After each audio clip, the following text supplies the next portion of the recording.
Hi, welcome to the season 3 kickoff for Relatable. I'm your host, Michele. I'm so excited to be here. There's so much I'm going to tell you about what it took for us to get here and be here on season 3. This year and this season is dedicated to spotlighting exceptional human encounters. It's the people that make them happen and the actions that it takes to create them. Not to say that the last 2 seasons we haven't done that too, but we're really zoning in on this. And the reason why is, there's 2 reasons why really. If we really care about how we're relating with each other, there's tremendous health benefits to that. Like really being concerned about how you're relating with yourself and the other people in your life and even the world around you. And of course, it is kind of the secret to living a fulfilling life. I feel like if we're really connecting well with each other, like it's the bomb. It's the stuff that everybody wants. It's like if you think about your favorite sitcom, like Friends comes to mind, like that circle of friends, that tight knit of friends, like that's what it's about. You know, we want to know who to call when we need to laugh or, you know, to talk serious about something or support us on a goal. So that's what we're talking about. That's what the whole season is going to be dedicated about. If you're tuning in for the first time, thank you so much for being here. And if you're a regular fan and you're tuning in new for the season, thank you so much for being with us on the journey. The format is a little bit different this year. Of course, we're going to get to know our guest. We have a new relational dice game that we're going to talk about when we get to that point. We will talk about our own exceptional human encounters and what we can do to create them. And then we'll end with the social challenge of the week. And guys, that's your opportunity to really level up on your relating game. So it's something for you to try, reach out to someone, invite them into doing that social challenge with you, for you to have a different experience and experience yourself in a more positive way.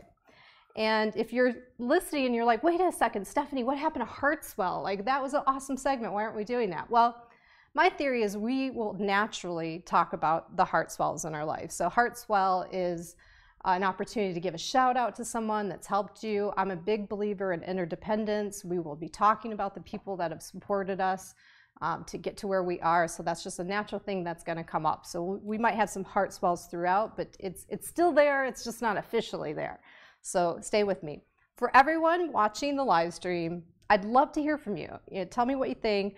And if this concept of exceptional human encounters is new to you, I want you to think about, what does that mean to you? Like, when have you experienced that? It could be as simple as someone holding the elevator for you, or holding a door, or a perfect stranger smiling at you, and it kind of like fills you with energy and makes your day. Think about what kind of exceptional encounters you've actually experienced or what you would like to have. And I'm really thrilled, extremely thrilled to be kicking off the season with my guests today, because they're actually in the business of creating exceptional human encounters for other people. How cool is that? You're going to hear all about that. So joining me today are the founders of People Walker. This is Chuck and Ari. And Chuck McCarthy is the original People Walker. So the one, the only, the OG People Walker. That's you, right?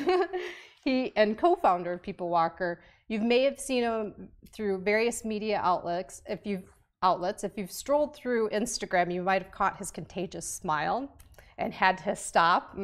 I've seen it. I've stopped. That's probably how I found you guys. Honestly, it's like, what is going on there? I gotta see. You have a good smile. Yeah, you do have a good smile. Yeah.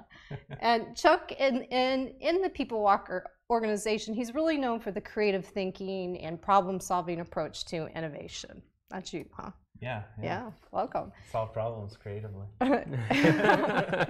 And over here to my far left is Ari Sarbaz. He was an attorney turned entrepreneur and co-founder of People Walkers. Ari started his own law firm in Los Angeles, where he helped develop numerous of startups, not an easy thing to do, and received the 6th largest settlement award in California in 2017. Can't wait to ask you about that. I'm a little afraid. Sure. Was it for the Fire Festival?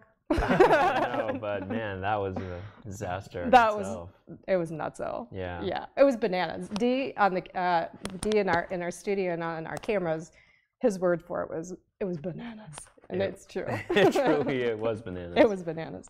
So Ari pivoted from his legal career to follow his passions, which led him to help start People Walker. Mm-hmm. Yeah. That's right. Welcome, guys. Yeah, so normally I go off on some diatribe or monologue or whatever it's like on my mind. And to be fair, I always ask guests to say like, hey, what has your attention right now? So if there's anything really pulling your attention and you just want to put that out there before we get into our conversation, feel free to do that. So I'll say, Chuck, first, what has your attention right now? I would say that probably just people disagreeing with each other online, but not talking to each other offline. Yeah. Because, I think that's the heart of a lot of the discord in our country right now is people fighting behind masks and behind walls instead of actually just like really discussing things, because it's a lot harder to tell someone, screw you, like you don't know what you're talking about, you're stupid, to their face. It's way harder, and most people don't have the stomach for it, and most people, if they're face to face with somebody, see more of themselves in that person than they see just looking at a little icon. So absolutely. I think that's something that I am constantly thinking about. I mean, we could talk about this all day. I mean, it's context, right? We've almost like forgot the value of context, and when we soundbite our communication, when we comment and then don't take the time to like, I don't even know this person's story. I don't know what they were feeling in that moment when they commented, where they're going. Like, let's take the conversation offline. Like, let's like really dive into the things that make us connect. Or well, and if you look at like really what especially Twitter is, it's essentially a giant gossip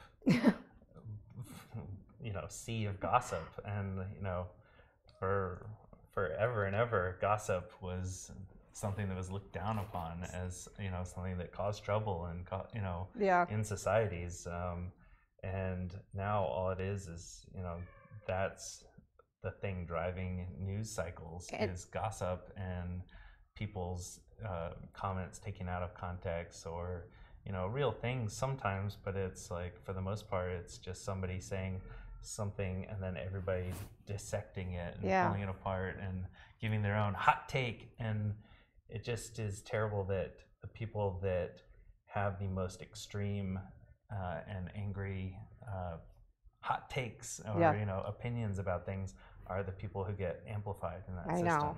And gossip honestly is the lowest form of communication. Let's just be real about that. Yeah. And I have to cut off any relationships, honestly, that's where the communication is. And I get it. Like, it's kind of a social norm and habit almost. And then you go offline and you don't know how to go deeper. That's what this show is about, actually. But, gossip, no way. Like, cut it out. What has your attention, Ari? Well, in the most literal sense, being here right now and participating, but I think that plays into the larger thing that has my attention, which is just learning to be present in the moment. And I think it kind of plays into what Chuck said too. We're in such a fast-paced society, and everything's about the tagline or the soundbite. So I think people are just so used to kind of hitting and running in conversations and not really processing and digesting what's being said. So being present and slowing down and just zoning everything else out in the moment. I love it. All right, well, let's talk about People Walker. Let's do it. Let's do it. So how did you come up with this? Like, what was the story behind People Walker? Well, I'll give you the soundbitey story first, and then I'll then tell go you deeper. some other stuff. Okay.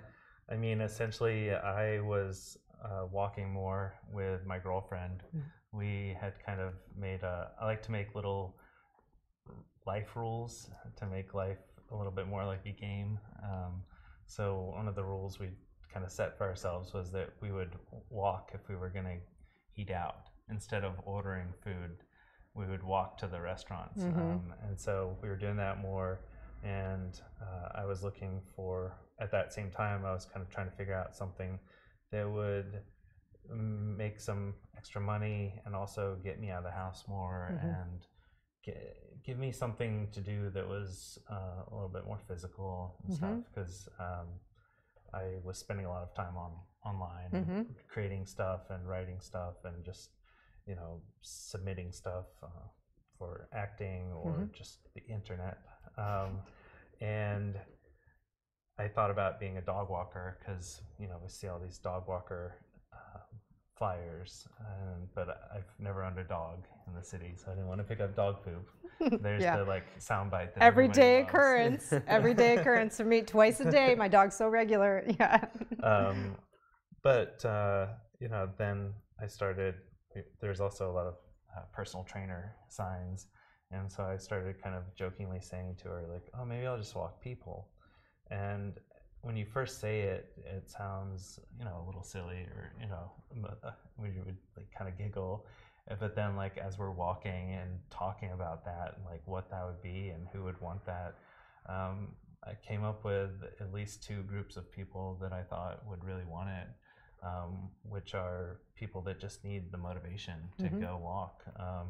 At the heart of going to a personal trainer, going to a gym or a class is that accountability and motivation, because you can find every single workout online. You can read a book, whatever, but to follow through, if you have somebody that's there pushing you and you are accountable to, that's the really important thing. And I know in one of your stories, and it might be in both, didn't you also think about you're worried about your mom walking alone? Yeah, and you thought, so then the other side of it was safety. Yeah. And those are the 2 big groups, because my mother was walking through the woods near our house in Atlanta, and fell and broke her leg in 6 places, and it was right next to a creek, so she could have fallen in the creek. She didn't have her cell phone, or it wasn't getting service. She was very lucky because people came along in 20 minutes, but they were they had just decided to go walk that way or whatever. So that story could have ended a lot worse than very differently. But also just people that I know here in LA, don't feel 100% safe walking by themselves. Yeah. And it's always, statistically safer to be with somebody else. Yeah, of course. I don't know if it's true or what, but the Wikipedia page for the buddy system says that the Army came up with it. So if they decided that it was better for 2 guys that were trained to kill people to be together to be safer, then I believe the Army. Yeah, right. You think if they came up with the thing and said soldiers need to have a buddy with them, then regular people, it's going to be safer for them too. Seems pretty legit. Yeah. Yeah, absolutely. But yeah, there was those things, and just my own experiences with being online so much, and being an artist and writer, and spending so much of my time not talking to people. Yeah. I had days when I felt like I had forgotten how to talk. I would spend all day not talking, and I would go out to meet up with friends at a bar or have dinner, and for the first hour and a half it was talk me. All right. No, I mean, hey, this is why I do what I do. I think we're not in practice of relating or talking, and it's so important. I mean, it's everything. It's how we connect with each other is essential to our well-being, and it's been proven over and over in research that we need each other. And the idea of walking with someone, so you're getting that physical connection and the nature connection, and then being able to keep up a conversation is pretty amazing. Well, and it's a lot of people think for some reason that you can't get better at talking to people, but it's called social skills. Yeah. And skills are things you can learn and practice and get better at. Yeah. So I wanted, I thought there has to be other people that just want to get motivated to be outside totally. And to actually talk to other people. Totally. And so that's that's where it started, was saying, I think there is a need for this, or there would be a want for this, and just following through on actually doing it. Because the other side of it was, I was like, well, what do I really have to lose other than my time? Yeah. As far as businesses go, the overhead at that point was very low. Yeah, definitely. The cost of flyers and my internet connection to have Facebook. So. That's awesome. Ari, do you have like kind of a similar connection, or like how do you talk about like people? Well, you pivoted, like you left your my firm. Yeah. I actually, so Chuck had come up with a concept of People Walker and was doing it on his own for about a year, maybe 6-7 months before I met him. And we met in Australia at a wedding. I love that. They have a very cute meet cute story. I'm sorry, it's cute. You can On a beach. On the beach, yeah. We were in a house together, and we were watching a terrible show called Mystery Diners, which was terribly amazing. And we just kind of connected, but we went for a walk, and he asked him, what do you do? And he said, I'm a people walker. And I had seen the video on Facebook. I have to fix this for you. I'm just like, do it.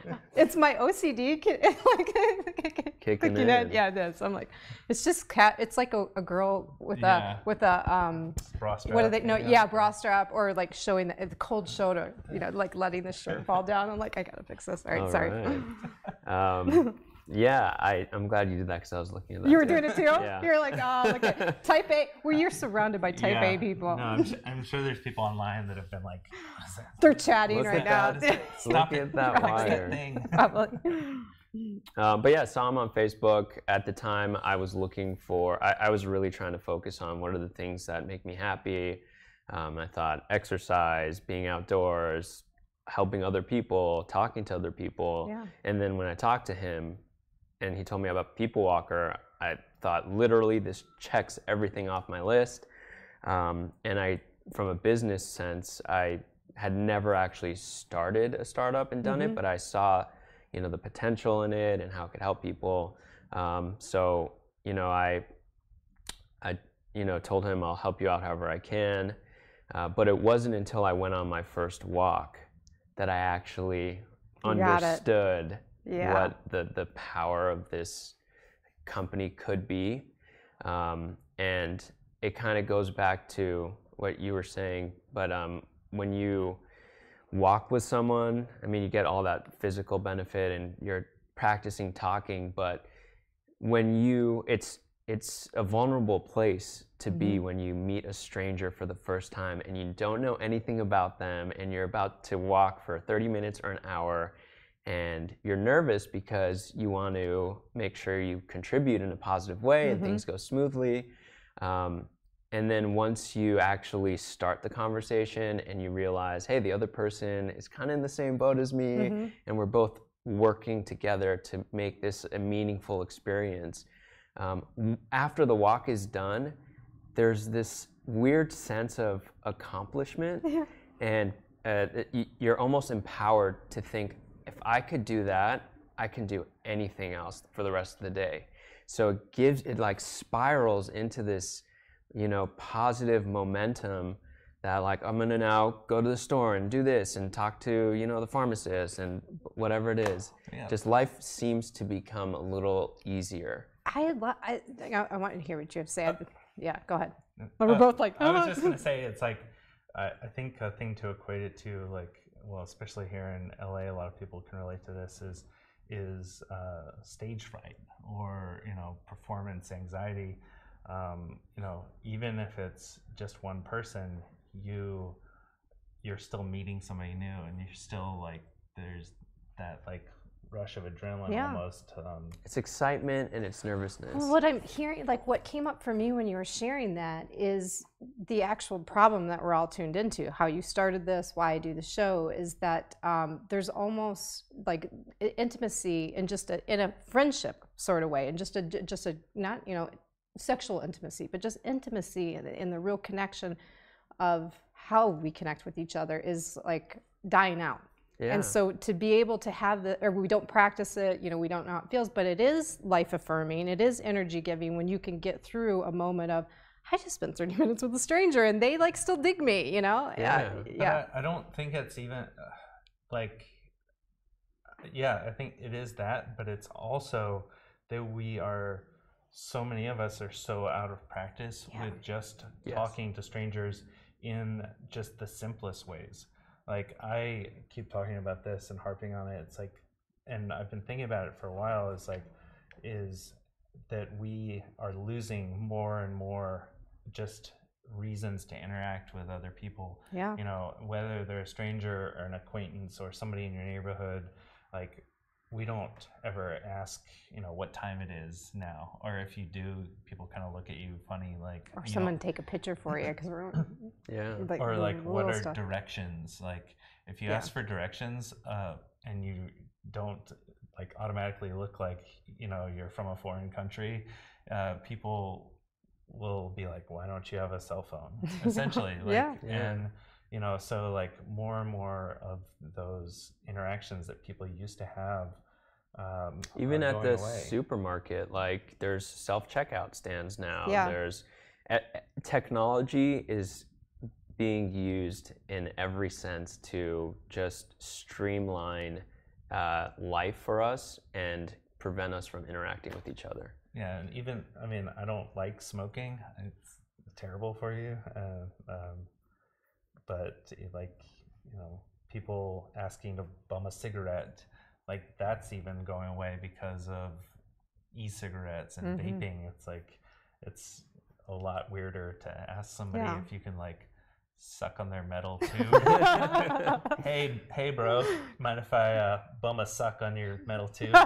It's true. But it's like those things, not being able to practice just communicating with random people makes it harder for us to communicate with the people we really care about, or, you know, want to potentially meet and care about. And I would think, and I know you guys are developing an app, or is it app? It's live. It's live. Okay, we're going to get back to that. Let's pin that. But so none of us are anti-technology. It's just having the acknowledgement that we need to make some adjustments, because nothing matters more than this. Like, we don't write on our tombstones, I had the latest smartphone every year before everybody else. We write mother, aunt, you know, child. Like, we write things that show the relationship we had with other human beings. Like, that is it. So, you know, we can have all these things, but we just need to make adjustments. So if technology is here, that we're, you know, keeping up with innovation and how we relate with each other, I think. Well, I mean, it's what technology has been designed to do for so long, is to get us to sit and to watch and pay attention. If you think about it, for the last, 120 years, ever since motion pictures became a thing, all like some of the smartest people, the most creative people, and billions and billions, if not trillions of dollars have been spent on getting you to sit in a seat and watch something on a screen, or now sit and look at a screen. I mean, or just be sedentary and be isolated and be on that screen. Like, even if it's connecting you to somebody on the other side of the world, it's not connecting you to the person standing next to you. Which is, it's just something that's kind of mind-blowing to think about, is just how much money, how much time and effort and every year is spent. You know, if you think about what Netflix's budget is, what NBC, CBS, ABC, like what those companies are spending, but then all the video game companies now are spending billions of dollars, like figuring out how to make you addicted to basically playing. Do you guys know the group Humane Technology? Have you seen the Dancing Panda video? So it's the guys, you'll love this. If you haven't, I'm going to share it with you. And I'll share it with you guys too. I'll put it in the blog wrap up. But so there are social architects that have left Facebook, left Google. There's venture capitalists that have been investors in both of those organizations, and that have basically said, we went too far. That this stuff should be enhancing life and not taking us away from life. And there's this amazing video that they put out. It's called The Dancing Panda, and it's just showing, like, the opportunities that you're missing when you're, head down in this. And they are now a legit organization that are lobbying for, restrictions, and then also, how can we develop technology that is human, that's enhancing, our humanity instead of pulling our time away from it. So yeah, I'll turn you on to them. They're awesome. I'd love to research Tristan them more. Harris, I think he's got a TED Talk. He's one of the founders of the organization. I'll have to Google that as soon as this is we'll over. we'll watch it after. We'll watch it after great. the break for sure. Yeah, but just to finish that note, the whole thing that we have been kind of internally preaching is technology is great, but we want to use it in a way that connects people as opposed to isolating everyone from each other. So talk about, so how many people walkers are there now? At one point there was over 100, but I think because we just switched to the app, we're transferring people over. I think actively now there's about 75 in LA. And they have different specialties, right? So you could maybe pick somebody that knows to take a historical tour of downtown and know about. Yeah, I mean, each walk is unique and different.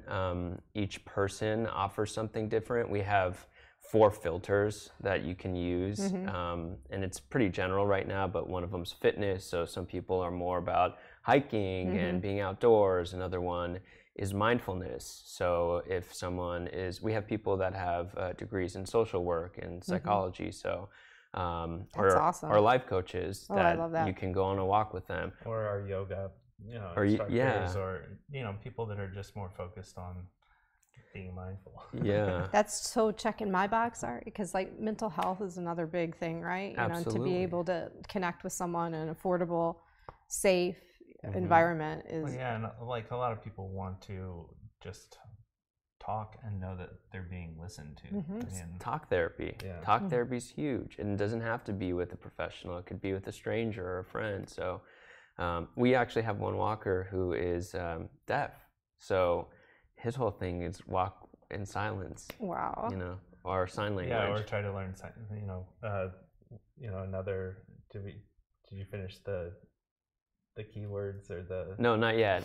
Thanks. You could tell they're co-founders, by the way. That was a fun little. We make a good team. Yeah. We make a good team. Are you finishing each other's sentences? Well, another one is knowledge. Yeah. So go ahead. For that, we have walkers that speak multiple languages. So I like if you sort of speak Spanish, but want to, brush up because you're going to Barcelona,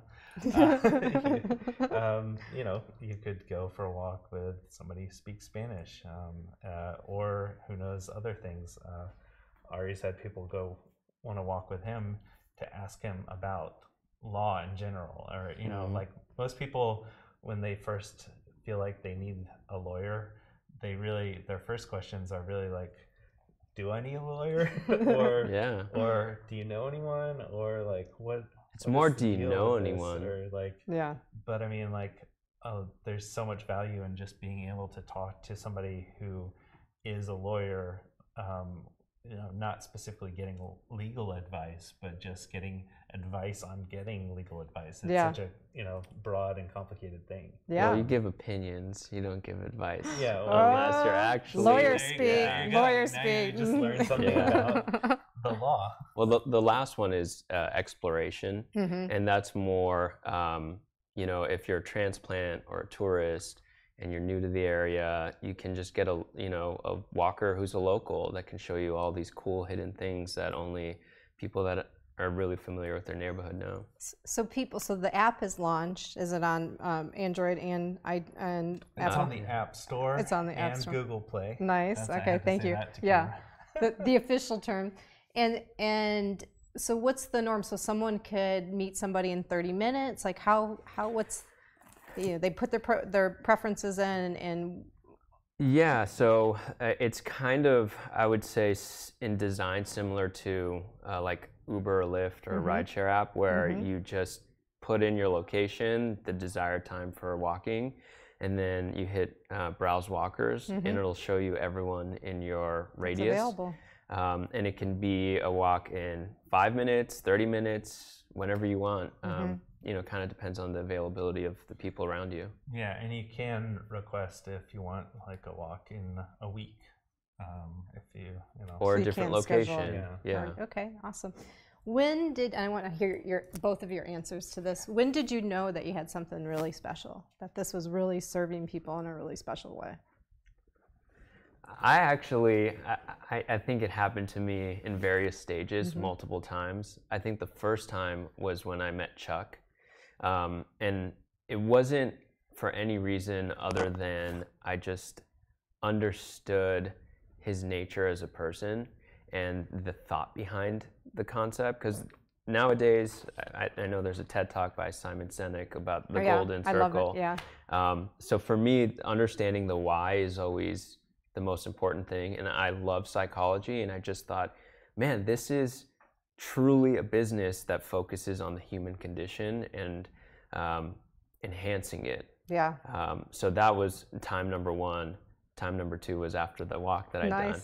But number three was really seeing how the public reacted to the concept. Yeah. I've always seen people trolling online or leaving negative comments, but whenever I'd read about People Walker, and this is when I first was just learning about it, it was like a fan club or something. Everyone was so positive. Everyone was encouraging each other.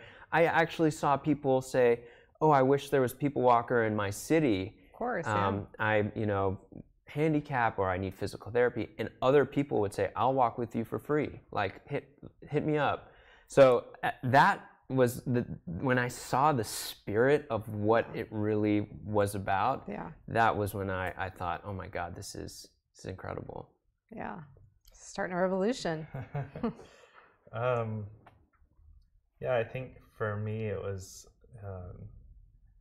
when people reacted to it in such a strong way, beyond just thinking like, oh, this is something fun or new or weird or whatever.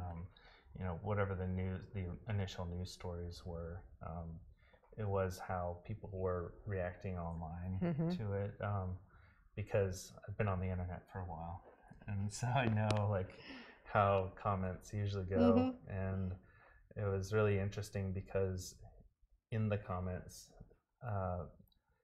even the people that were really hating on it, the negative comments were all sort of structured almost the same way, which would be like, "This is so dumb. People are dumb." And then the comment would end with, "But my aunt has diabetes and she doesn't like to walk alone because she's worried she might pass out. So she could really use this." Oh my goodness. Or like, "This is so stupid. Americans are lazy. People are lazy. But my uncle has a trick knee and falls down sometimes, so he can't really walk alone. So he could probably use this."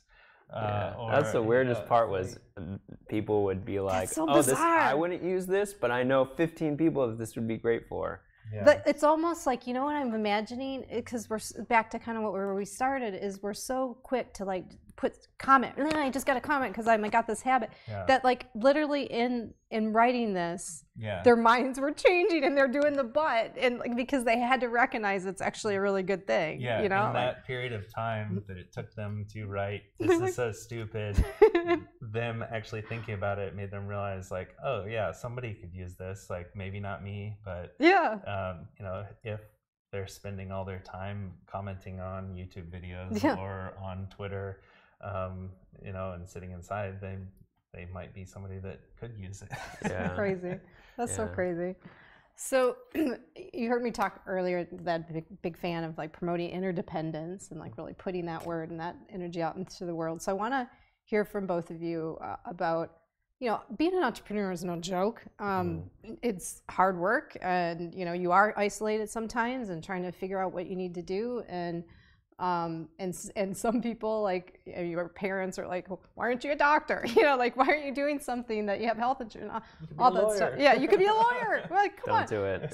So I'd like to hear like, who's your support team? Like, really, like, who's some people that you can if you can almost give them a shout out, but like people that are like, they've been there, just saying, "Hey, I really believe in what you're doing."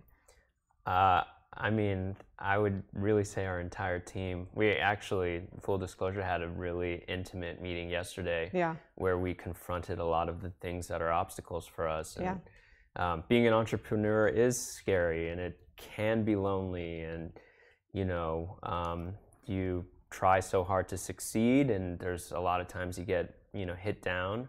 But I think for us, whether it's Chuck or Ariel, Eamon, Cynthia, Randy, Ken, Paimon, just everyone on our team. Josh. I hope I didn't forget anyone. Jordan. Everyone's so positive, and if someone's a little down, it's just like this great support system. So I think this is a long-winded answer, but the team itself is such a strong support system. Yeah. And Mandy.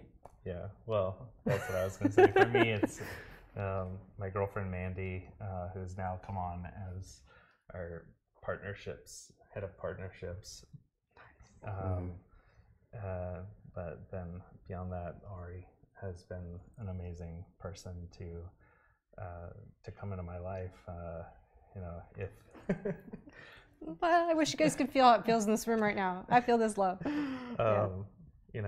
was like if I was like, designing somebody, I don't know, like weird sciencing, of someone to be a business partner to come in, it would probably be Ari. I mean, like, appreciate that. Someone that has more business acumen, better at dealing with business type situations and people, and also like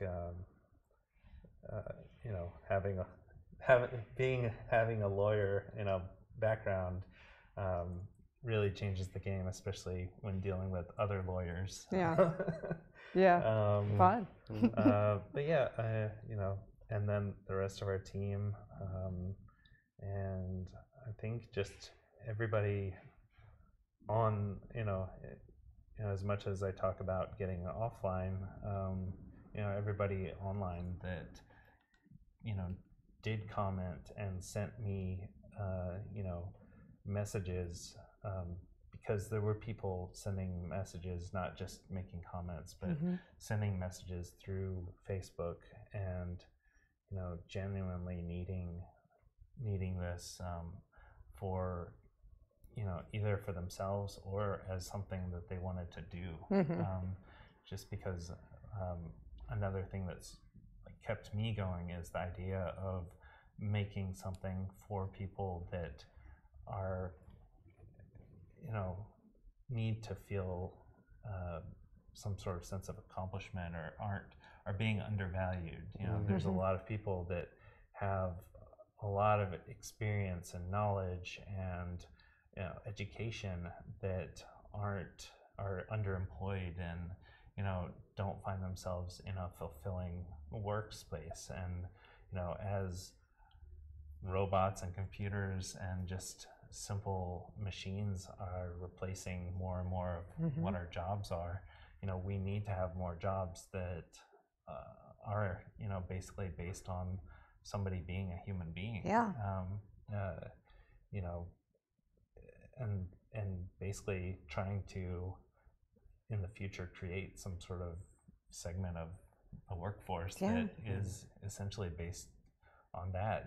Is like a robot isn't necessarily going to take over being a people walker in the next 5 years, maybe 10 years.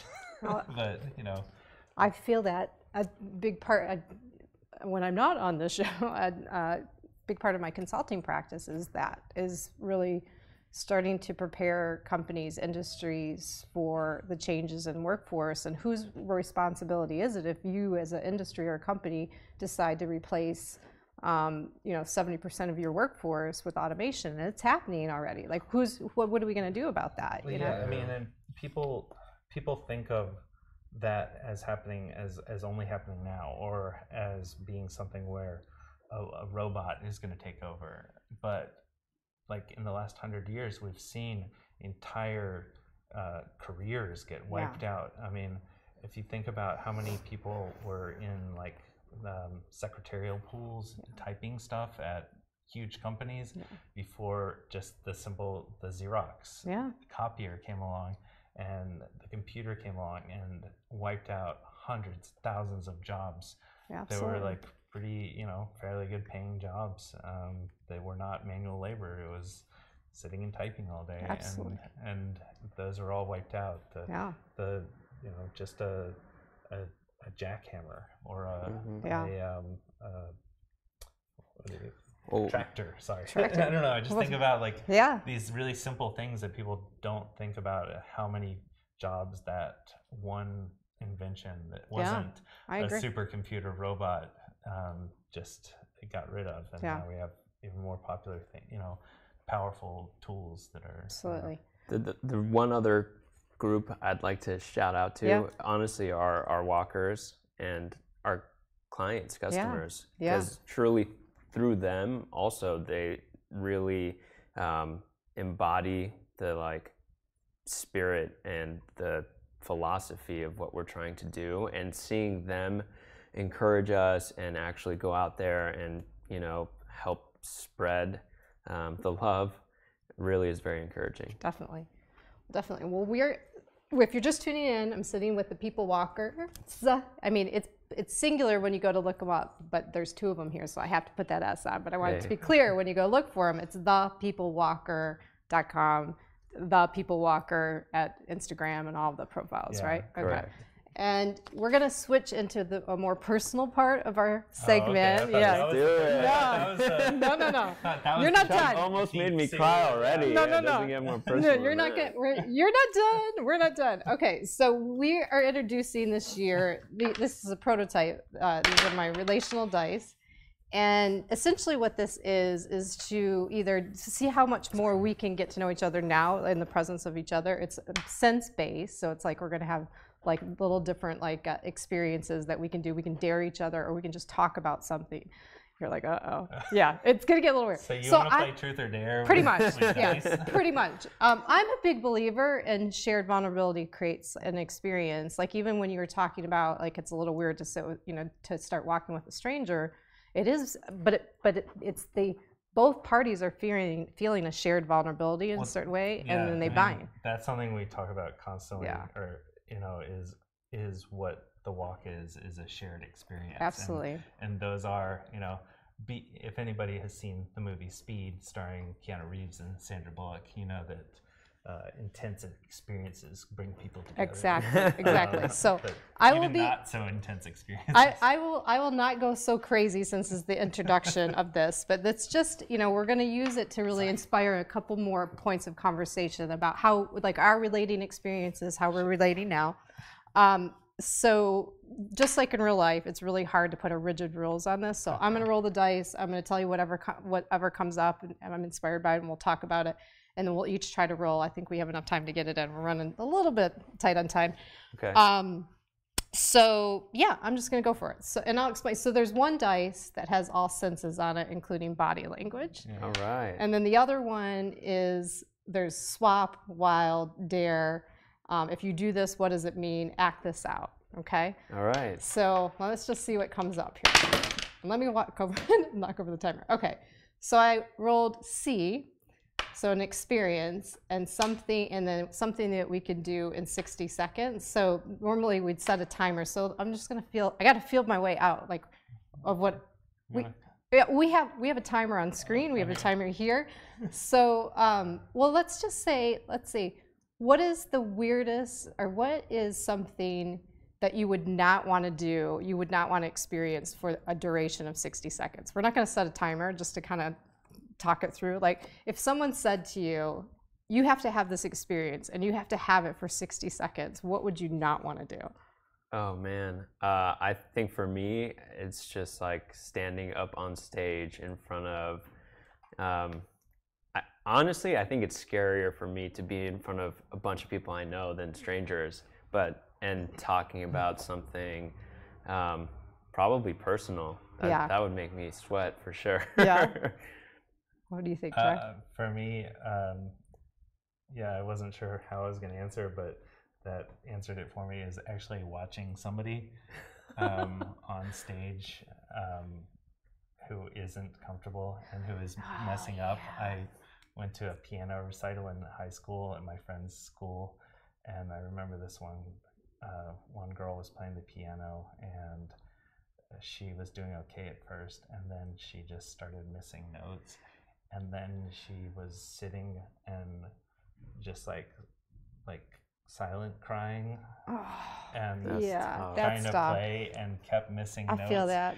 And I was just like this, and I would never want to watch that happen again. I feel you on that. You want that over, like you don't want that to last 60 seconds. My mom visited me from Florida in October, and we went to a taping of The Voice. And so, people were coming up auditioning, and there's nothing worse than when they're not doing well and you're feeling it, and you're literally just trying to send all of your energy, like, I can't sing, sweetheart, but I'm sending it to you. Like, I want you to do well, because you don't want people to, like, I'm more comfortable with my own hiccups than I am watching somebody have theirs. Like, that's not. I'd agree with that. Yeah, I agree with that. I don't want to see that. If they're like a terrible singer but loving it, and like, that's what karaoke is like, reveling in it, and, totally, and like loving just being up there and doing it. Like, that's one thing, but not actually trying. And I can't say this is statistically accurate, but I'm just going to say this to you guys. Here's 3 of us. We're very, different people, and we all said the same kind of thing, that people don't want to see humans fail. So just think about that. You're suffering. Yeah, nobody wants to see that. So when you're in that situation, I think it's easy for someone to go, oh, I'm letting people down, or so bad on me. But like, really, we got you. Like, that's what we're here. That's what humanity is about. Like, we're here to like lift people up, and generally speaking, like, we all had the same sort of response to that. So that's a lesson, I think, right there. It's that's pretty cool. Think about it. We're compassionate creatures. Totally, we are. We're by nature. On this couch. Yeah, at least on this couch. It's the couch, actually. There's like air coming up through the bottom of the couch that just injects compassion and empathy into us. I have the same in my pants. You do? So. Nice. I like it. The same color. I like it. Oh, I know. Yeah, you got it. All right. I'm going to roll again, because I know this is kind of new, and I'll just kind of lead it. Okay. This is touch, and it's the wild button, so we could literally do anything that we want with this. So, so what I'm inspired by, but if somebody has something better, let me know. So I'm sitting with 2 men, and a lot of times we hear inappropriate touch with women in the workplace and all of that. Do you guys have a story that you've been in a work situation, or that you're like, whoa, that's an inappropriate touch? Like, no, I have a story, but it's just about like a high school teacher of mine, and you got to tell it. No, it's not that. She would give people in her classes hugs and stuff. Yeah, and she would. One day she like gave somebody a hug, and she, guys and girls, and it wasn't ever inappropriate. Yeah. And she was like, oh man, somebody's gonna be like, did you ever touch them? And she'd be like, yeah. All of them. Yeah. Frequently. I mean, we exchanged hugs when you guys came in. I think, yes, it's a sensitive time. The right way to go about it is just like, I'm a hugger, is that okay? Like, you just give a little bit of communication. Right before you do something. I mean, now that doesn't work in the same way if you're like, I like to slap people's ass, like, is that okay? Like, you don't do it like in that context, but But I think even like, even you're just like letting somebody know that you're a hugger isn't enough, because I feel like it's almost like announcing I'm gonna like. Right. So you have to ask for consent. Because I mean, in a recent situation, I had a producer, and she was would always get upset that people wanted to hug the female producer but shake hands with the male producer, and so like and we ran into somebody in a meeting, and they were like, I'm a hugger, and just hugged her, and it's like, but just announcing it isn't enough. It kind of needs to be like, is that okay? With a hug? But and so we're announcing it, a little bit delay, and maybe asking consent. I think it's just more about agency and about somebody's basically personal space and their power. Well, and the circumstance kind of dictates the situation, right? So the more relational you are or have been with somebody, then it's a little bit different. But on first interaction, like you draw that back. You're a little bit more careful. Yeah. Always be more careful. We can always be more careful. It's so interesting. Like go to another country, it's like then they're kissing on the cheek, the cheek, and you could go there with somebody who's always like, oh, I don't like hugs or whatever, and then after a week they're like kissing on the cheek because that's what's accepted in the society, and it's not about, they don't feel like there's any kind of like power being taken away from them by like this kiss or Yeah, I agree. All right, should we roll it one more time? Let's do it. We got to roll it for eventually the guests are going to do this, but I'm going to guide this until we figure out all the rules. Okay, we got a nose. Okay. So we got something to do with smell.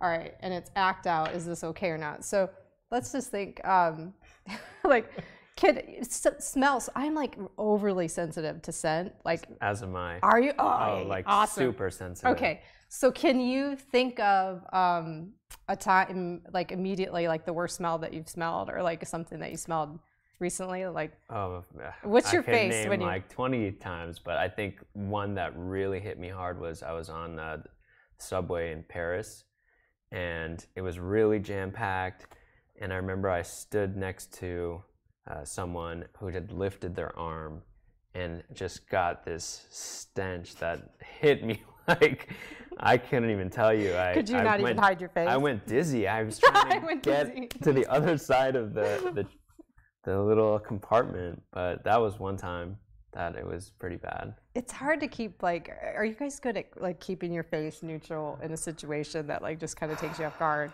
I'm not. I'd like to think that I am, but I'm probably not. I'm probably not. I think I'm all right. You got a little bit of buffer though. Yeah. You got a little extra that helps you, like.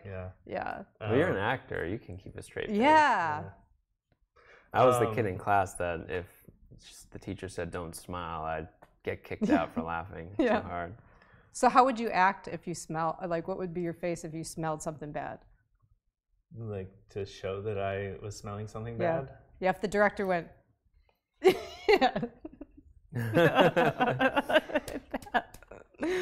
oh, gross. I think I'm on the opposite end of the spectrum, or like my thing that I really can't stand are like air fresheners and like perfumes, strong perfumes, strong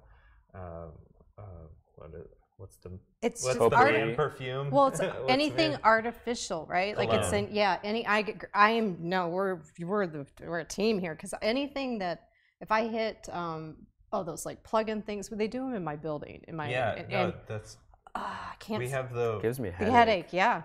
So in my building we have those that just shoot out spray. Like half an hour. They shoot out this spray, and I'm like, why do I don't want to breathe that, and it's like because like there was like an issue with the garbage chutes or something, so they like put in these things. So let's mask over another smell. So it's like, okay, let's make you smell like get garbage particles in your nose, and then we'll also put these like chemicals and things. God, I'm so feeling you. My friends that are watching, they're like, oh, she's totally feeling that, because I complain about it all the time. I mean, it's such a personal thing, scent. Yeah. And if they're putting it out in a public space, I think you should, especially in your place that you live, like survey us and like put some lavender. Like I have no problem with anything that's natural. Like aromatherapy, natural scents, most of them. I mean, there are a couple of them that it might be too strong, but lavender, vanilla, like anything would be better than something that's man-made. Eucalyptus, rosemary. Yeah. Well, we had the pine needle oil. And I realized, like, I was like, put it out, and I was like, this smells familiar. Not just like, oh, this is pine needles. Then I was like, oh yeah, pine needle oil, that's just turpentine. That's, what you use to like clean paintbrushes.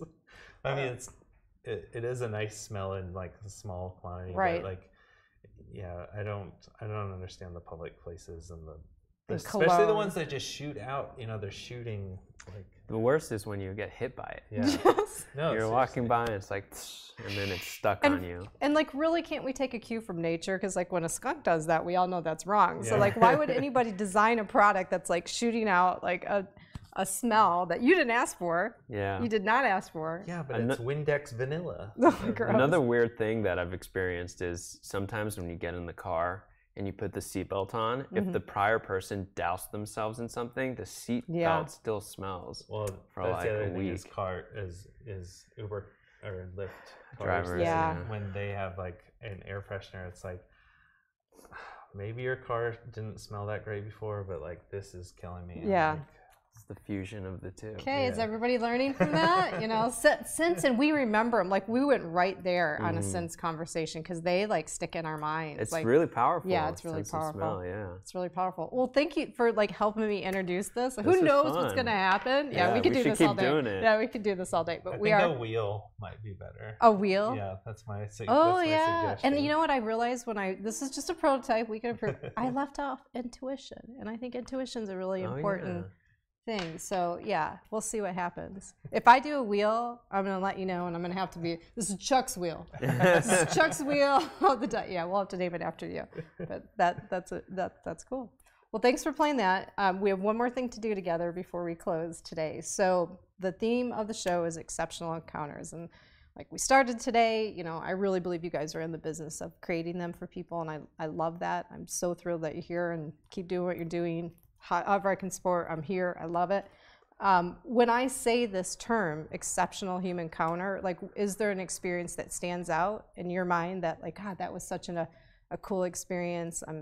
Really made you feel your humanity. Like, what stands out in your own personal experiences?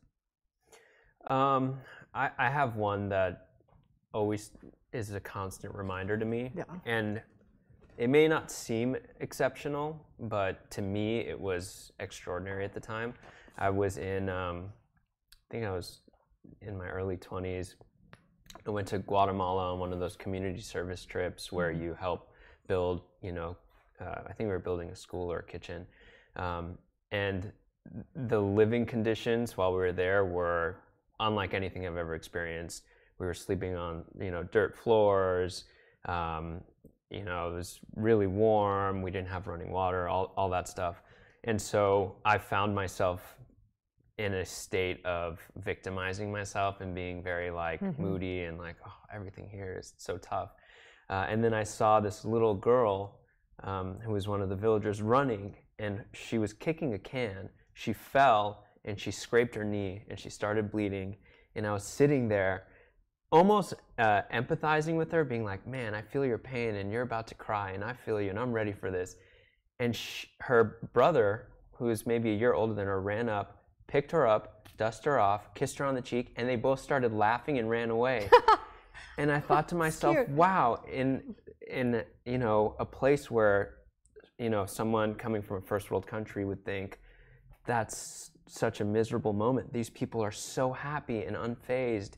And so that was a moment where I thought they were exceptional, because it made me realize that really in life, the most important things are just the simple connections and the meaningful connections you have with people. Mm-hmm. And all that extracurricular stuff is just noise that shouldn't really be affecting you. Yeah. So that's a great story. That was mine. That's a great story. I love it. What do you got, Chuck? Oh, man. I feel like I have had so many in the past few years, just because of this, like meeting Ari in Australia on a beach. It was a pretty exceptional, moment. Something that's always like stuck in my mind is this like time when we were driving somewhere and our car broke down in like downtown Atlanta, and I think I was like 4 at the time, and my dad like went to get a tow truck or something, and because then we didn't have cell phones, right. And so my mom and I were, and I think my little brother was born at that time, so she's holding a baby, and we're just like standing on the streets of this like older black man, like just, I don't know, I guess he was homeless, like came over and was like, he gave me $1. And like, I don't know, I guess just because like that was something that he was used to doing to like little kids or something, like here's $1. And my mom told me to, like, to give it back to him because he needed it more than me. And I just remember, like, I was 4, and I think the thing that really like sticks with me is just like the fact that he wanted to connect so badly. And it wasn't, it wasn't like a weird, I don't know, it was just like that. Just wanted to show the empathy, just, like he was old and saw that our car was broken down, and that I was like a little kid, and I don't know, tried to give me $1. This really speaks a lot about who you are to remember that story too, 4 years old. Absolutely, that's a cool story. I've never heard that. Yeah, it's really cool. But yeah, I don't know. It's and did he need the $1 more than me, or did he need to give me the $1 more than than he needed? Like, was it more important for him to feel like he was relevant or helping somebody else? Yeah, and that kind of goes back to just relating too, like being able to like feel comfortable enough to ask that question, or to go like, I don't even know if I can describe kind of what's coming up for me in your story, but the layers of that, like who needed it more, and how do we find that out in this moment that we're really sharing a really exceptional human encounter? Like there is some strong connection happening, but how do we acknowledge it? How do we? Well, what that story also kind of reminds me of is kind of what we're hoping People Walker do, is create this like society of pay it forward. I mean, you're connecting with someone and you're giving them something, whether that's hope, encouragement, motivation, and that hopefully will inspire them to do it to someone else and just kind of create a chain reaction. Well, and one person is getting the thing that they need, which is money, and the other person is getting the thing that they need, which is really somebody to motivate them, somebody to listen to them and pay attention, someone to make them feel safer. It's a whole long discussion of like what money is, and what where it goes. Like before money, then people did just give each other food to like pay for things or show appreciation. So it's like the whole like just boiling things down to like, oh, you're paying for this, or we had relational commerce is really like, that's what we're talking about. And I mean, and I think the big thing that we've already hit on a bunch of times in all of this is like, people want to boil it down to, or say like, oh, you're paying for a friend or something like that, but the truth is you're paying to meet a stranger, to like make a new connection, and to get motivated, to practice being out in the world, and to just feel better. I mean, because at the end of the day, after every walk, everybody always feels better. I haven't ever walked with anybody that was like, well, I feel way worse now than I did before, because it's just not going to happen, because your brain chemistry changes when you exercise, and seeing new things changes your mindset, being able to get away from your house, that is the toughest one. Changes everything, and be happier. Definitely. Well, we are definitely over, but there was no way I was going to cut any of that out. So no, don't apologize. I really appreciate you guys being here with me today. And I have to use this example. All the examples that you gave is the social challenge of the week. So, as you have both said, like, you're inspiring people to be a people walker in their own city. So first of all, if you're in LA, get out, download the app and go on a walk, or become a people walker. I mean, I think we've given enough benefits for either side of that. So definitely, if you're here in Southern California, do that. That's your social challenge of the week. If you are not, then just invite someone on a walk. You know, just invite somebody on a walk. And as we have proof now that you are going to feel better, and that person's going to feel better after that walk as well. So there's just nothing but benefits for making the time to do that. So you get the conversation, you get the connection, you get the nature, you get the outside. So that is the social challenge of the week. In the next 5 days, you're going to invite somebody on a walk, or if you're in LA, you're going to sign up, you're going to download the app, you're going to go on a walk, or become a people walker. Yeah? Couldn't have said it better myself. It's great. And if you do any of these things, we want to hear about it. So you know how to get a hold of them. Their contact information has been on the screen. I will archive all of this. You will have no excuse not to let us know how that went for you. And you can reach out to me on on Instagram at Relate with Steph and tell me how it went. I want to hear about how these social challenges are working for you, and let's track them. Like, you know, we'll be in a different place at the end of the year if we take all of them together. So thank you guys for being here. Thank you. Yeah, I don't even know what else to say. And, you know, I'm just going to close with this. This is the question of the year. I really want everybody to think about every day how you can make an exceptional encounter happen. So just think about that. What does that mean to you? You're going to hold the door open for somebody. You're going to reach out to somebody. You're going to surprise somebody. Make the time for a conversation. It's on you. How are you going to make an exceptional encounter happen today? See you next week.